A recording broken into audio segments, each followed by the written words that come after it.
بسم اللہ الرحمن الرحیم۔ گلی باغ گلی باغ دراصل جو سائن بورڈ پر لکھا ہوا ہے گلی باغ، یہ مانسیرا سے تقریباً 8 کلومیٹر کے فاصلے پر ہے۔ گلی باغ بہت بڑا تاریخی جگہ ہے۔ یہاں جو ترک ریاست تھی، پکلی سرکار یا پکلی سلطنت، یہ ایک زمانے میں اس کا دارالحکومت تھا۔ آج وہاں جو ترکوں کی وہ ہے دیوان راجہ بابا، اور اس تاریخی جو قلعہ ہے فیروزہ، اس کے کچھ آثار ہیں جو بڑی تیزی کے ساتھ مٹتے جا رہے ہیں۔ محکمہ آثار قدیمہ کو چاہیے کہ وہ ترکوں کی اس آخری جو نشانی ہے وہ اس کو محفوظ بنائے۔ جہاں تک اس کی تاریخ کا سوال ہے، تاریخی جو پکلی سرکار ہے، تاریخ بھی کیسی انمٹ نقوش چھوڑتی ہے۔ وقت گزر جاتا ہے، لوگ چلے جاتے ہیں، حکمران بھی بدل جاتے ہیں، لیکن تاریخ اسے بھولتی ہے نہ اس کے آثار و باقیات۔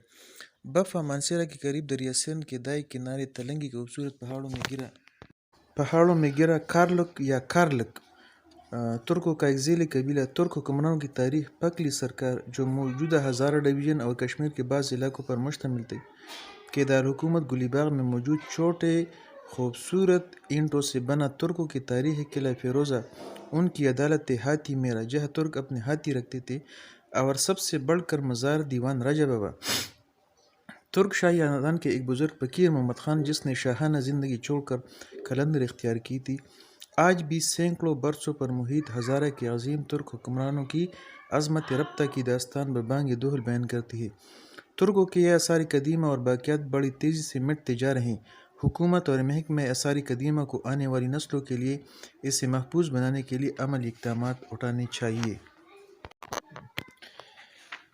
ریاست پکلی ایک قدیم ریاست تھی جس پر مختلف ادوار میں مختلف اقوام اور حکمران گزرے ہیں، لیکن یہ ہمارا فوکس ریاست پکلی کے ترک حکمران یا سلطان ہیں۔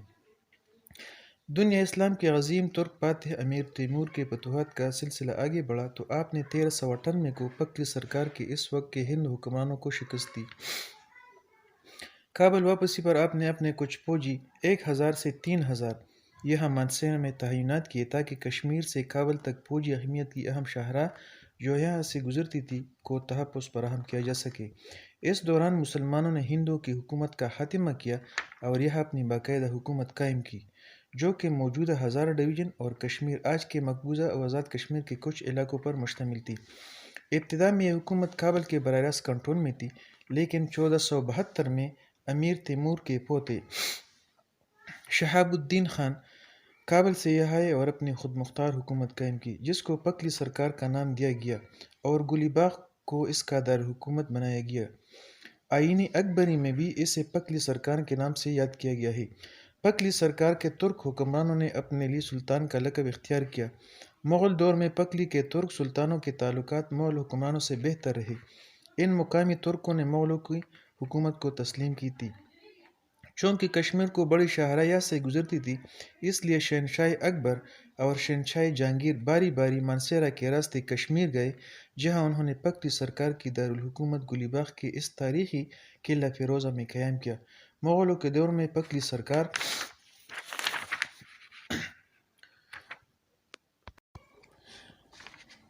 واحد ریاست تھی جو مغل حکومت کو ٹیکس دینے سے مستثنیٰ تھی۔ تاہم پکلی سرکار کے ترک سلطانوں اور مغلوں کے تعلقات میں خلیج اس وقت پیدا ہوئی جب پکلی سرکار کے سلطان حسین خان نے مغلوں کے خلاف بغاوت کر دی۔ سلطان حسین خان کا الزام تھا کہ مغل حکومت پکلی سرکار کے اندرون معاملات میں مداخلت کر رہی ہے۔ مغلوں نے اس بغاوت کو کچل دیا اور سلطان حسین خان کو جلا وطن کر دیا تھا، لیکن بعد ازاں معافی دے کر اسے دوبارہ پکلی سرکار کا حکمران برقرار رکھا تھا۔ 1619-20 میں شہنشاہ جہانگیر نے کشمیر جاتے ہوئے انہیں حسین خان کے ساتھ قیام کیا تھا۔ نظر بد تھی کسی فقیر یا کی بددعا یا آپس کے اختلافات کہ 18ویں صدی کا پہلا ربع پکلی سرکار کے ترک حکمرانوں کے لیے برا بلکہ تباہ کن ثابت ہوا۔ حقیقت یہ ہے کہ والی دم توڑ سلطان مقرب کے اپنے ہی بھائی سلطان محمود خرد پکلی سرکار کے آخری سلطان کے خلاف بغاوت نے پکلی سرکار کی بنیادوں کو ہلا کر رکھ دیا۔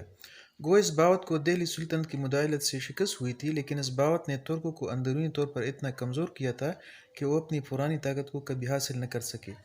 پکلی سرکار کے آخری سلطان محمود خرد کے 3 دیگر بھائیوں میں ایک بھائی سلطان قیاس الدین لوئر تناول کا والی تھا، دوسرا بھائی سلطان سہواج اپر تناول کا والی گورنر تھا، جبکہ تیسرا بھائی سلطان مقرب دمتوڑ کا والی یعنی گورنر تھا، جو موجودہ ایبٹ آباد کا اہم کاروباری و تجارتی و گنجاد آباد علاقہ ہے۔ بٹگرام اور تاکوٹ کے علاقے کا گورنر سلطان شمشیر خان تھا، جبکہ کشمیر موجودہ آزاد اور مقبوضہ کشمیر کے بعض علاقوں پر مشتمل کا گورنر سلطان کمال تھا۔ یہ دونوں والی گورنرز پکلی سرکار کے ترک حکمرانوں کے انتہائی قریبی رشتہ دار تھے۔ 1713 کو سلطان محمود خور جو پکلی سرکار کے آخری حکمران تھے دہلی گئے۔ آپ کے بیٹے کمسن ہونے کے ناطے پکلی سرکار کے معاملات کو چلانے کے قابل نہیں رہے تھے۔ سلطان کی غیر حاضری میں سلطان کے داماد سید جلال بابا نے سازش کی اور قریش، خانخیل، سواتی اور سعید قبیلوں کو پکلی سرکار پر حملے کی دعوت دی، جنہوں نے مل کر پکلی سرکار کے خلاف اعلان جنگ کر دیا۔ شمشیر خان اوالیہ بٹگرام اور تاکوٹ، جو کہ سلطان محمود کا ایک وفادار جرنیل اور قریبی رشتہ دار تھا، بڑی بہادری و شجاعت سے لڑے اور تاکوٹ کے جنجال قلعے پر سخت مزاحمت پیش کی۔ کئی مہینوں کے محاصرے کے بعد بالآخر سواتیوں نے شمشیر خان کو شکست پاش دی۔ شمشیر خان میدان جنگ ہی میں مارا گیا۔ مذکورہ قلعے کے زوال کے بعد ان گنجاد آباد علاقوں میں مقابلے کے لیے کوئی بھی موجود نہ تھا۔ سواتی کسی خاص مزاحمت کے بغیر ان علاقوں میں داخل ہوئے۔ ترکوں کی معزولی کے بعد قریش، خانخیل، سواتی اور سعید قبیلوں نے پکلی سرکار کے میدانی اور وادی کاغان کے پہاڑی علاقوں پر اپنی حکومت قائم کی۔ بعد ازاں یہ علاقے انہوں نے آپس میں تقسیم کیے۔ مانسیرہ سے سم الائمنگ تک کا علاقہ قریش، خانخیل کو دیا گیا، وادی کاغان سعیدوں کو دیا گیا، جبکہ اوگی اور سوات سواتیوں کو دیا گیا۔ تاہم ترکوں نے اپنی چھوٹی چھوٹی جاگیریں ہر جگہ برقرار رکھی، جن میں مناکرے، ہری پور، موہر ایبٹ آباد، گیروال، مانسیرہ، بیان ایبٹ آباد، رچ بن ایبٹ آباد، کشمیر اور کئی اور علاقے شامل تھے۔ اس افراتفری کے دور میں گدون، سوابی کے جدون بھی موقع سے پیدا اٹھا کر ہزارے کے ان اہم علاقوں میں آ کر آباد ہو گئے۔ پکلی سرکار کے زوال کے بعد آفر تینولیوں کے قبضے میں چلا گیا۔ تنولی لیور تناول کی طرف بڑھے اور سلطان قیاس الدین، جو کہ سلطان محمود کے چھوٹے بھائی اور لوئر تناول کے والی تھے، اور یہ سلسلہ میں 13ویں پشت میں میرے پردادا بھی ہیں، کے خلاف جزوی کامیابی حاصل کی۔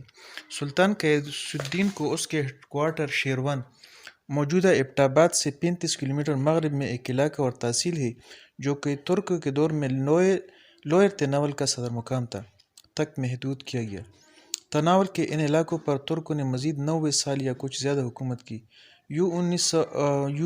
1817-18 میں سکھوں کی آمد تک ترکوں نے شیروان، ایبٹ آباد سے منگل تک کے تھوڑے سے علاقے پر اپنی حکومت برقرار رکھی۔ ترکوں نے اپنے مقامی مخالفین کے ساتھ ساتھ سکھوں کے خلاف بھی اپنا جہاد جاری رکھا، لیکن طاقتور سکھ بالآخر تمام ہزارے اور پکلی ریاست پر قابض ہو گئے۔ ہزارے کے تمام مسلمان ذاتیں اور قبیلے جو آپس میں طاقت و اقتدار کے لیے دست و گریباں تھے، سب کو ذلت کے ساتھ اقتدار سے محروم ہونا پڑا۔ سکھوں نے سب کو تہ و تہ کر دیا۔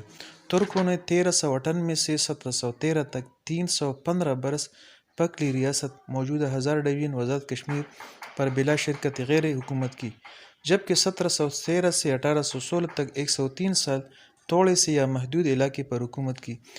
کل 418 سال تک ترک یہاں کے حکمران رہے۔ تاہم غیور ترکوں نے کبھی بھی سکھوں اور انگریزوں کی غلامی تسلیم نہیں کی۔ انہوں نے انگریزوں کے خلاف بھی جدوجہد جاری رکھی تھی، کیونکہ انگریزوں کے دور تک ان کی چھوٹی چھوٹی جو ریاست جاگیریں تھی وہ رہی تھی۔ پکلی سرکار کے خاتمے کے بعد ترکوں کے ساتھ وہی ہوا جو انقلاباتی زمانے کے ساتھ ہر قوم کے ساتھ ہوتا رہتا ہے۔ انقلاب آتا ہے تو عزت دار ذلیل ہو جاتے ہیں اور ذلیل عزت دار ٹھہرتے ہیں۔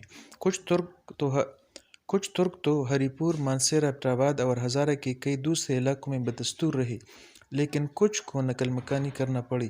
شاہی خاندان کے کچھ افراد بیس بدل کر بلا ماضی اور اطلاع گدون آ کر آباد ہوئے۔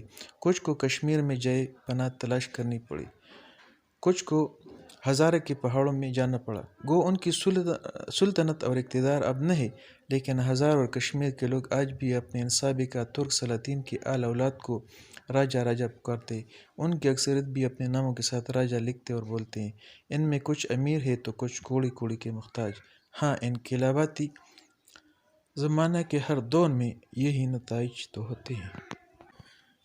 جہاں تک پکری سرکار کے سلاطین کا تعلق ہے تو یہ 7 سلاطین گزرے ہیں۔ اس کا پہلا جو سلطان ہے سلطان شہاب الدین، جو کابل سے پکری آئے تھے 1472 میں، یہ پہلے سلطان ہے۔ اس کی وفات کے بعد اس کے بیٹے فقیر الدین دریا خان سلطان ہوئے۔ اس کے بعد سلطان عبداللہ خان، سلطان ایاس الدین عبداللہ خان، یہ سلطان ہوئے پکلی سلطنت کے۔ ریاست پکلی کے چوتھے سلطان سلطان محمود خان، جسے سلطان محمود قلعہ کے نام سے بھی مشہور تھے۔ پانچویں سلطان سلطان حسین خان، جو 1530 سے 1623 تک وہ رہے تھے سلطان۔ اس کے بعد اس کے بیٹے سلطان شادمان خان وہ سلطان ہوئے، اور اس کی وفات کے بعد 7ویں نمبر پر سلطان محمود خرد، جس کی وفات 1703 یا 1713 کے لگ بھگ ہے، یہ آخری سلطان ہوئے۔ سلطان محمود یہ ہمارے شجرہ میں 13ویں نمبر پر ہے، جو سلطان قیاس الدین ریاست پکلی کی آخری سلطان سلطان محمود خرد کے بھائی اور تناول کے والد تھے، جبکہ قیاس الدین کے والد کا نام سلطان شادمان خان تھا۔ گویا یہ مطلب ہے کہ سلاطین کا خاندان ہے۔ سلطان شادمان خان کے دوسرے بھائی لشکری خان، ابدال خان، علم خان اور سلطان رسالت خان تھے۔ اس نے لشکری خان کو دم توڑ اور ابدال کو مظفر آباد کا حاکم مقرر کیا۔ جہاں تک ترکوں کی زوال کا تعلق ہے تو ترکوں کے زوال کے آثار اورنگزیب عالمگیر کے آخری دور میں ہی ظاہر ہونا شروع ہو گئے تھے۔ اورنگزیب عالمگیر عرصہ دراز تک وسطی اور جنوبی ہند کے مہمات میں اتنا مصروف رہا کہ صوبہ کابل کا یا اس سے متصل جو ریاست پگلی تھا اس کو زیادہ توجہ دینے سے محروم ہو گیا تھا۔ اس کے علاوہ جو ایمل خان، باکو خان اور خوشحال خان خٹک تھے، انہوں نے بھی انہی علاقوں پر حملے کی۔ سرحدی علاقوں میں ایمل خان، باکو خان اور خوشحال خان خٹک جیسے قبائلی سرداروں نے زبردست ہنگامے کھڑے کر دیے۔ شاہراہ کابل غیر محفوظ ہو گئی۔ اس پر سے نہ صرف تجارتی قافلوں بلکہ شاہی افواج تک کا گزرنا محال ہو گیا تھا۔ علاقہ کگو، اٹک، نیلاب اور پکلی سرکار کے منصبدار اس علاقے میں امن و امان قائم نہ کر سکے۔ محمد امین خان صوبیدار کابل، کاخل خان فوجدار اٹک اور شمشیر خان بھی معمولی کامیابیاں ہی حاصل کر سکے۔ والی پگلی سلطان محمود خرد سرحدی بغاوتوں کے سلسلے میں اورنگزیب عالمگیر سے ملاقات کے لیے دہلی روانہ ہوئے، لیکن اس کے مقدر میں واپسی نہ تھی۔ اورنگزیب سے ملاقات کے بعد سلطان محمود خرد انہی سرحدی علاقوں سرحدی بغاوتوں کے فروغ کرنے کی مہمات میں شامل ہوا اور اپنا فرض ادا کرتے ہوئے شہید ہو گیا۔ یوسفزئی نے بھی ریاست پگلی پر قبضہ کیا تھا۔ 1666-67 میں یوسفزئی نے پہلی بار دریا سندھ عبور کر کے پگلی سرکار کے مشہور سرحدی قلعہ چانچل یا چہاچل پر اچانک حملہ کر دیا۔ قلعہ کے کمانڈر شمشیر خان نے معمولی جمعیت کے ساتھ حملہ آوروں کا مقابلہ کیا، مگر اسے پگلی سے کوئی کمک نہ مل سکی، جس کی وجہ سے قلعہ پر یوسفزئی کا قبضہ ہو گیا۔ شمشیر خان نے اس واقعہ کی اطلاع اٹک کے فوجدار کو پہنچائی اور پھر وہاں سے ساری صورتحال اورنگزیب کے نوٹس میں لائی گئی۔ اس موقع پر ایک شاہی فرمان جاری ہوا جس میں صوبیدار کابل اور متعدد منصبداروں کو یوسفزئی کی سرکوبی کے لیے تعینات کیا گیا۔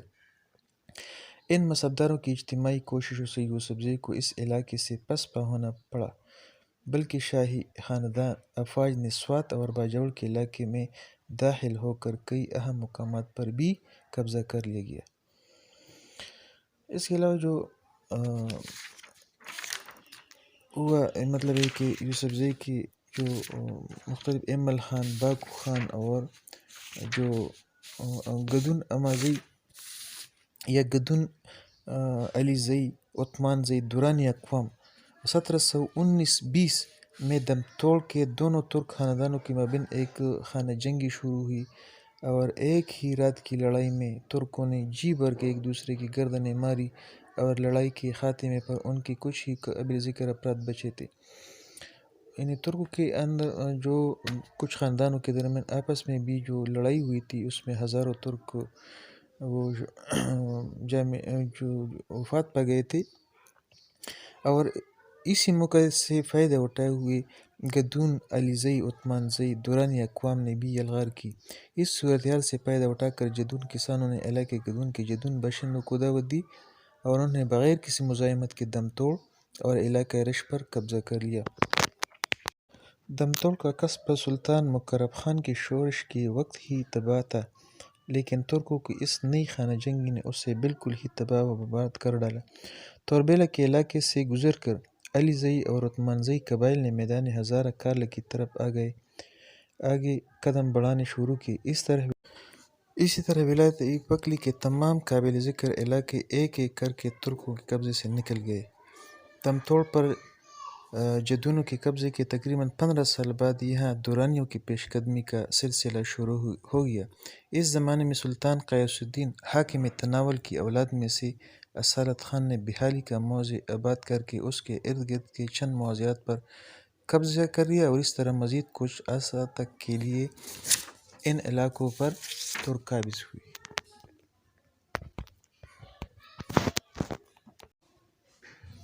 مگر بالآخر ریاست پکلی کا خاتمہ ہوا، اور آج ریاست پکلی میں تاریخی قلعہ فیروزہ اور دیوان راجہ بابا کے مزار اور اس کے ترکوں کے قبرستان کے علاوہ ہزارہ میں ان کا نام و نشان تک نہیں۔